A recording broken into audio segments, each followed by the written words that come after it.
నేను చెప్పాను.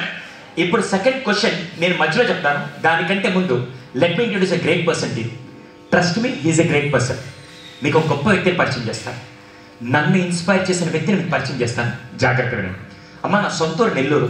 Present I staying in Hyderabad. Last 3 ఏళ్ల క్రితం నేను నెల్లూరు వెళ్తే, మీ అందరికీ డిస్ట్రిక్ట్ ఒక కలెక్టర్ ఉంటారు, ఐడియా ఉందా? IAS officer. డిస్ట్రిక్ట్ ఒక కలెక్టర్ ఉంటే ఆ కలెక్టర్ గారు నాకు కొద్ది క్లోజ్ ఫ్రెండ్, నెల్లూరు జిల్లా కలెక్టర్ గారు. నేను వచ్చానని తెలుసుకొని ఆయన నాకు ఫోన్ చేసి, సుధీర్ నువ్వు నెల్లూరుకి వచ్చావు తెలిసింది, ఇఫ్ యూ డోంట్ మైండ్ రేపు నా ఆఫీస్కి వస్తావా, నీకు ఒక గొప్ప వ్యక్తిని పరిచయం చేస్తాను. నాకు తెలిసి డిస్ట్రిక్ట్కి ఆ కలెక్టరే గ్రేట్.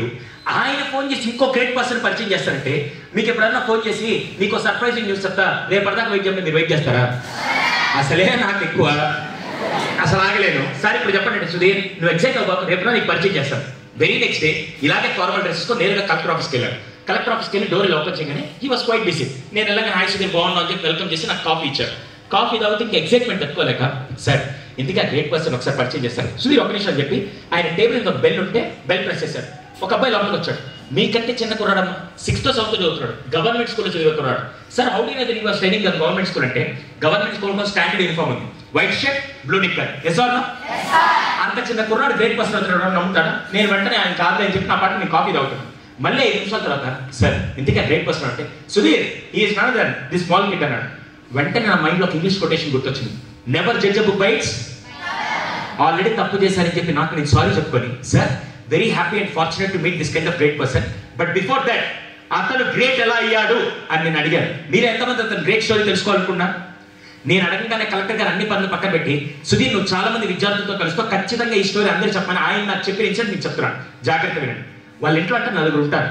ఫస్ట్ పర్సన్ వాళ్ళ నాన్నగారు, who is working as a TV mechanic. Second person వీళ్ళ mother, she is a housewife, but they have some agriculture fields, she uses to take care of that agriculture field. అంటే పొలాలు ఉంటే పొలాలు చూసుకుంటూ ఉంటారు. మూడో వ్యక్తి ఈ అబ్బాయి 6వ క్లాస్ జెడ్పీహెచ్ స్కూల్లో చదువుతున్నాడు. జెడ్పీహెచ్ అంటే నేరుగా 4వ వ్యక్తి ఎవరంటే వాళ్ళ తాతగారు. తాతగారు అంటే అమ్మ వాళ్ళ నాన్న. గడిచిన 4 ఏళ్ల నుంచి ఆయన ఒక జబ్బుతో బాధపడుతున్నాడు. ఆ జబ్బే పెరాలసిస్. ఎంతమంది పెరాలసిస్ ఐడియా ఉంది? మామూలుగా పక్షవాతం తెలుసా మీకు? పక్షవాతం అంటే ఏంటంటే ఈ సైడ్ ఎఫెక్ట్ అయితే ఈ సైడ్ బాడీ అంతా, ఈ సైడ్ ఎఫెక్ట్ అయితే ఈ సైడ్ బాడీ అంతా పడిపోతుంది. అన్ఫార్చునేట్లీ ఆయన ఎలా ఎఫెక్ట్ అయింది తెలుసా? ఈ నెక్ దగ్గర ఎఫెక్ట్ అయ్యేసరికి నెక్ నుంచి లోవర్ బడి పార్ట్ ఏం పనిచేయట్లేదు. మొత్తం లోవర్ బడి పార్ట్ ఏమని చేయలేదు. ఆయన బాడీ పార్ట్స్ లో పనిచేసింది హెడ్, ఈ ఫింగర్ టిప్స్ మాత్రమే. గడిచిన 4 సంవత్సరాల నుంచి కనీసం పైకి లేచి కూర్చోలేడు, తినలేడు, స్నానం చేయలేడు, వాష్రూమ్ కూడా వెళ్ళలేడు. కానీ ఈ ప్రపంచంలో లక్కీయెస్ట్ మ్యాన్ ఎవరన్నా ఉంటే అతనే. సార్ మీకైనా పిచ్చా? ఆయన మంచాలు ఉంటే ఆయన ఎలా లక్కీయెస్ట్ అంటే, 4 సంవత్సరాల నుంచి చంటి పిల్లల్లాగా చూసుకుంటూ, టైంకి భోజనం పెడుతూ, టైంకి అవసరాలు తీరుస్తూ, టైంకి స్నానం చేసి, టైంకి ఫుడ్ పెట్టే కుటుంబం ఈ జనరేషన్ లో దొరికిందంటే అదృష్టవంతరే కాదు. అంతా బాగుందన్న టైంలో కరోనా కరెక్ట్గా 6 నెలల ముందు వాళ్ళ ఇంట్లో ఒక ఇన్సిడెంట్ జరిగింది. ఏం తెలుసా? ఒకరోజు ఉదయాన్నే వాళ్ళ నాన్న టీవీ మెకానిక్ షాప్కి వెళ్ళిపోయాడు. 9 గంటలకు వెళ్ళిపోయాడు. 10:30కి వీళ్ళ మదర్ ఏం చేశారు తెలుసా? ఫుడ్ ప్రిపేర్ చేసి, అరే నీకు సెలవే కదా, నువ్వు తాతను చూసుకోని చెప్పి ఆమె పొలానికి వెళ్ళిపోయాడు. వీడు 1 o'clockకి భోజనం చేసి తాతకి తినిపించేసి రిలాక్స్డ్గా టీవీ చూస్తున్నాడు.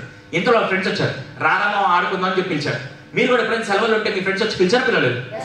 అలా వీడు ఏం చేశారు తెలుసా? నేరుగా ఆడుకొని వచ్చారు అని చెప్పి తాతకి చెప్పకుండా ఒక 1/2 an hourలో వచ్చేద్దామని చెప్పి తాతకి చెప్పకుండా ఇంట్లో నుంచి వెళ్ళిపోయాడు. వెళ్ళి ఈ was suppose to come with in half an hour, next 2 o'clock in the afternoon, 2 గంటలకు రావాలి. కానీ ఆటోలో పట్టి టైం మర్చిపోయి 2 గంటలకు రావాల్సిన వ్యక్తి సాయంత్రం 5 గంటలకు వచ్చాడు. 5 గంటలకు వచ్చి ఒక్కసారి డోర్లో ఒప్పించగానే తాత చూసి లిటరల్లీ కళ్ళలో నీళ్ళు వచ్చేవాడు. ఎందుకంటే తాత బెడ్, తాత పరుపు, తాత బట్టలు మొత్తం చెమటతో భయంకరంగా తడిచిపోయాడు. వీడు ఒక్కసారిగా బాధలో ఏమైంది తాత అని అడిగాడు. తాత ఏం మాత్రం తిట్టకుండా చాలా కూల్గా, ఏ లేదురా మీ స్నేహితులు వచ్చారు, నువ్వు ఆడుకునే దానికి వెళ్ళిపోయావు, వెళ్తూ పొరపాటున ఫ్యాన్ స్విచ్ ఆన్ చేయలేదు, నేనా పైకి లేసి ఫ్యాన్ ఆన్ చేసుకోలేను, నాకు విషయం చెప్పండి, మిట్ట మధ్యాహ్నం ఎండాకాలం రేకుల ఇంట్లో ఫ్యాన్ లేకుండా పడుకోవడం ఈజీయా కష్టమా? ఆ మాట అనేసరికి వీడికి చాలా బాధేసింది. తాత కనుక తిట్టుంటే వీడికి వస్తే బాధపడి కామైపోయాడు. తాత తిట్టకపోయేసరికి తాతకు కష్టం కలగడానికి కారణం ఎవరు? ఈ అబ్బాయి కదా. వీళ్ళు ఒక మూలకు వచ్చాడు, బాధపడుతున్నాడు. ఇంతలో 6:30కి వాళ్ళ మదర్ వచ్చాడు. మదర్ వచ్చి, ఏరా బాధపడుతున్నాడు?